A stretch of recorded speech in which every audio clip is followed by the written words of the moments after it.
Victor Johnson? Yes, Your Honor. You are suing the defendant, Cedric Rouse. Yes, Your Honor. For $1,424 for a car refund?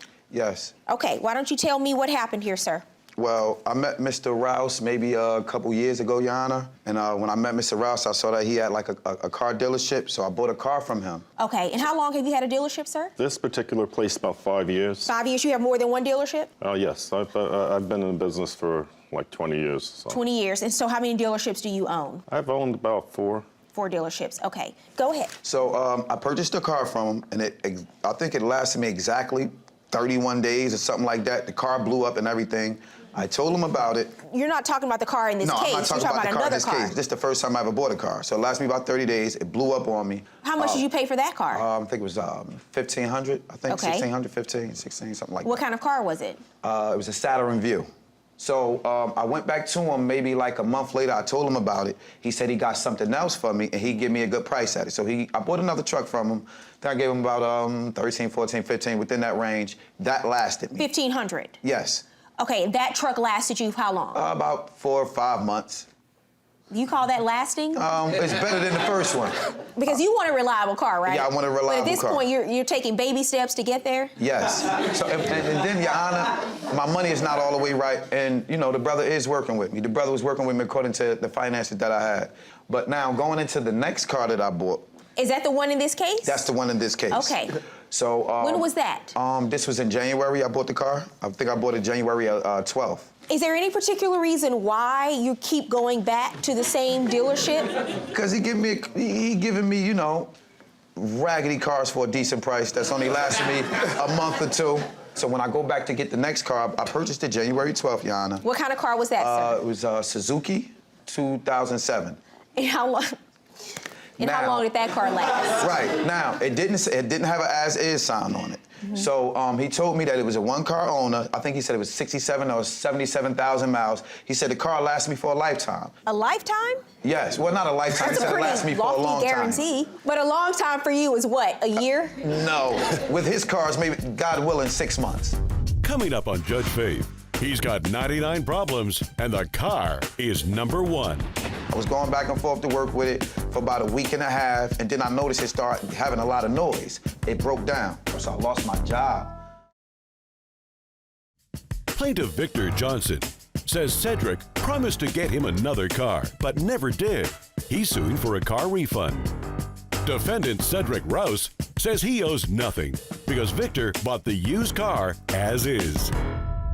So how much do you pay for the 2007 Suzuki? I paid $1,400, Your Honor. And what happened with that car? It lasted me 29 or 30 days. He said it's gonna be a good car, one owner. I said, cool. So I was going back and forth to work with it for about a week and a half, and then I noticed it started having a lot of noise. So I called him and told him about it, and he said, well, maybe, you know, that motor may not be too good. I'm like, bro, we doing this again? He like, yo, don't worry about it. No. If it breaks down on you, sell it for $500, bring me another $400, I'm gonna give you something else. I said, this guy is amazing. Wow. Did you sell him 3 cars? You sold him 3 cars? Yes, I did. Okay, and this has all been within a year? No. Okay, no, over the course of how long? Over the course of a couple of years. He's saying that you're giving him deals because you're trying to work something out because the cars aren't lasting. No, you say that's not the case? The cars go out in perfect order, ready to pass inspection and what have you. And I don't know if he's just hard on cars or what, but I keep trying to help him out because I had a soft spot for him. If I'm asking $2,500. Why? Because he's in like used cars. He tells me this is all the money I got. He picks out a nice car. This is all the money I got. You know, can you help me out? Help a brother out. So I want to help him out. You know, I feel bad, and I helped him the first time, and I helped him the second time. This next time he comes and, you know, I'm asking $1,995 for the car. He's got $800. How much did you sell it to him for? I sold it to him for $800. $800, In the interim, he only had like, so when I counted the money, he only had like $780. Do you have the paperwork for the sale of this car, sir? Yes, I do. May I see it? Yes. Was the car sold to you as is? Because that's what he's saying. He's saying the car was sold as is. All the cars in the lot, Your Honor, none of them have an as-is sign on it. What do you have on the car, sir? I have a buyer's agreement on the car that we put on the window that's used and as is and what we're willing to do. And so, but you would have that in your contract as well, I'm assuming, yes. right? But the part of the contract that actually says the vehicle is sold as is, that's actually not checked. Why is that? Because we have to sign there on the bottom of that on that agreement. No, I mean, because this is why this agreement is set up like this. So if you're making an as-is sale, you have to check that box, but you didn't. You actually X'd out this entire portion as if it's not applicable to this sale. Because I was thinking that is the as-is box. It's not. There's one section here. This vehicle is sold as is, and the selling dealer hereby expressly disclaims all warranties. Mm-hmm. That's an issue for you, because if you want to come in and say that this was an as-is sale, I need to see that box checked on here, and it's not. I understand what you're saying. Okay.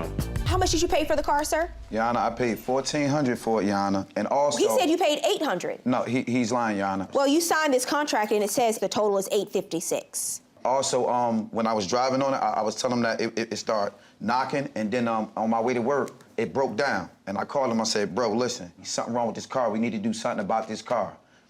And then after I told him that, I kept calling him, he just hung up, so I lost my job. Where's the car now? It was left on the turnpike. I have the proof right here. You just left it on the turnpike? It broke down on the turnpike. It broke down and... Let me see that proof. Yeah. On the New Jersey Turnpike, you just Correct. left it there. So the city owns it now. Yes, they was charging me $25 a day for it until I go get it. I just couldn't afford it. What is the total amount? It's 25 from 2000, February 12 to right now. So you have to pay for the vehicle to be disposed of, or else you will be charged $25 a day. And you say, I don't want to take you to court, we're friends. And you say, I'm a used car dealer, I'm not your friend. You didn't say that. You didn't say that. A lot of times I have these used car sales, and they're from Craigslist, and you buy the car, it's yours. If it breaks down on you, oh well, because it's as is unless someone makes a specific warranty. But for a dealer, it's different. You have to designate how you're selling this car, and you did not designate that it would be an as-is sale, which means there was some kind of warranty that should have been applied to the car. Here's what I'm going to do. I'm going to order you to, especially because he's purchased 3 cars from you and they've all broken down in a short period of time, I'm going to order you to refund the plaintiff's purchase price for the car. And according to the contract, is $856. Judgment in this case for the plaintiff in the amount of $856.